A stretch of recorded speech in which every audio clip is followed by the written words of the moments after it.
Lindsay, fertility and prenatal dietitian, and I just got my IUD replaced. If you can't tell from my aura right now, I am not feeling too hot. And so I wanted to talk a little bit about my experience today, and the experience that I had the first time that I got an IUD, and kind of my thoughts and opinions on this matter, some of which comes a little bit from my experience as a registered dietitian who works in the reproductive health field. But I am not a doctor myself. And so I just want to make that disclaimer. So this is mostly my thoughts and feelings and opinions as a patient who has now gone through IUD placement twice. So the first time that I got my IUD placed, I have the Kylena. It was at the Student Health Center at UNC Chapel Hill. I was a grad student at the time. This is 5 years ago, so I guess that would have been like February of 2017. And I actually had a really great experience. So what the gynecologist did that I saw there is a paracervical block. So she numbed my cervix with lidocaine, and it was a shot, and so it definitely stung. I'm actually somebody who has had melanoma, and so I've actually had a lot of lidocaine shots in my life. It's definitely kind of like level of bee sting pain, and it stung. But once the numbing had kind of fully taken place, really all that I felt from there on out was pressure.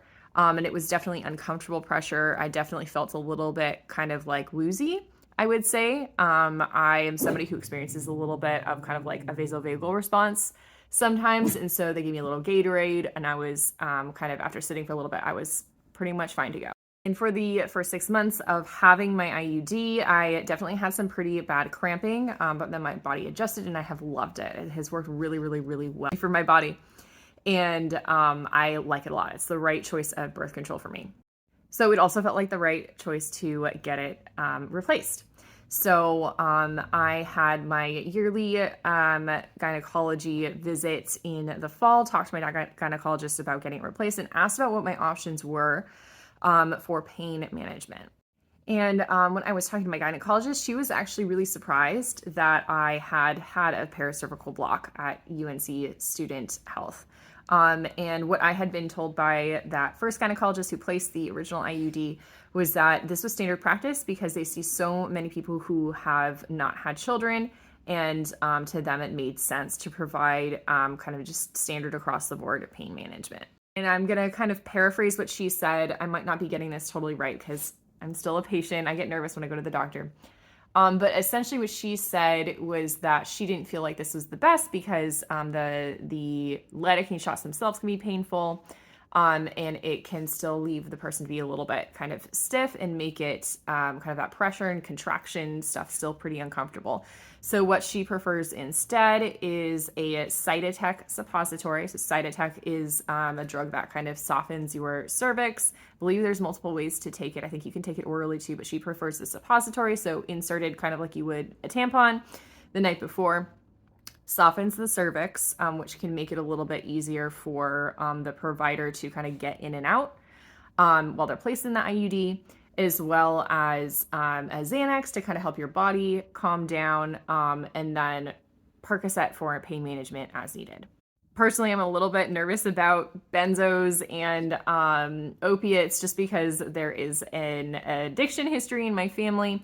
And so I did decide to go for the Xanax, but then instead of doing the Percocet, I did ibuprofen the night before, ibuprofen the morning of, a dose of Tylenol in between, and then ibuprofen right before, and then took the Xanax as directed 30 minutes prior to my appointment.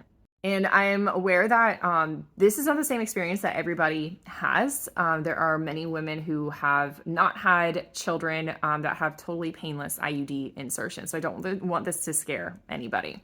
But even with all of this intervention, this was extremely painful.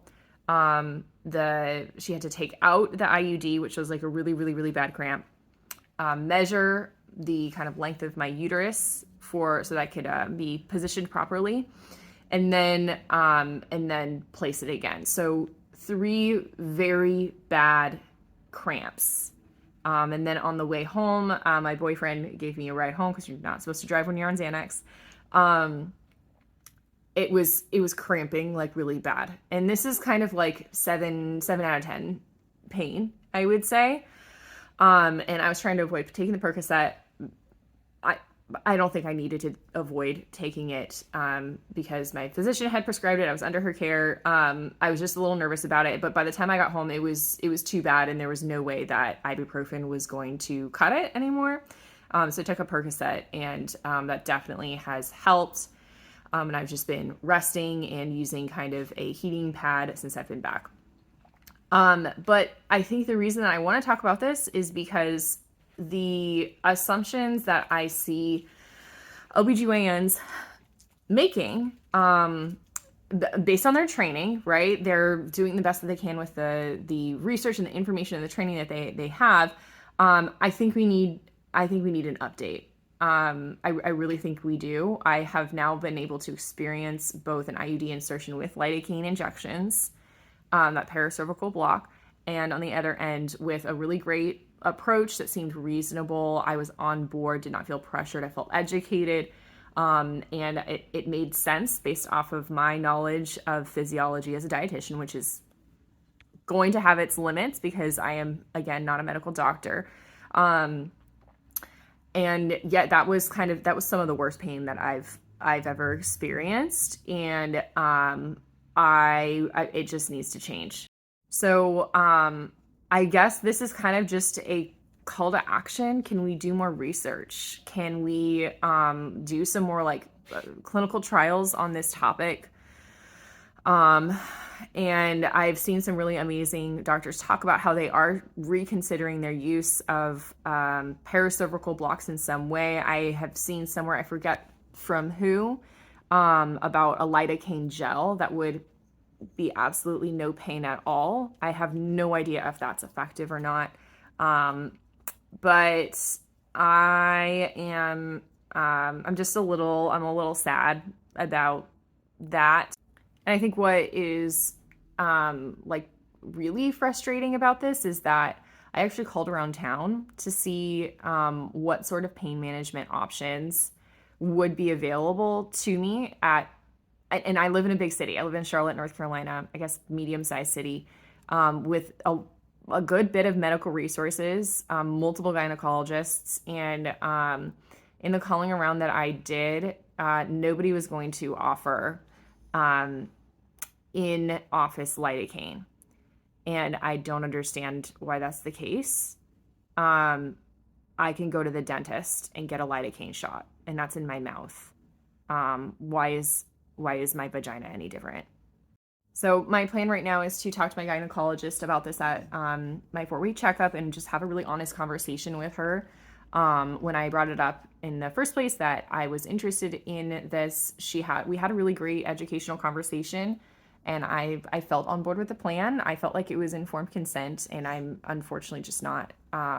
It just didn't work for me. And so I'm going to share with her and hope that my experience has an impact on her practice. I don't know if it will. I like her as a doctor overall, and so I'm not going to name names or anything because I don't think she did anything wrong. So yeah, this is a call to action for more research.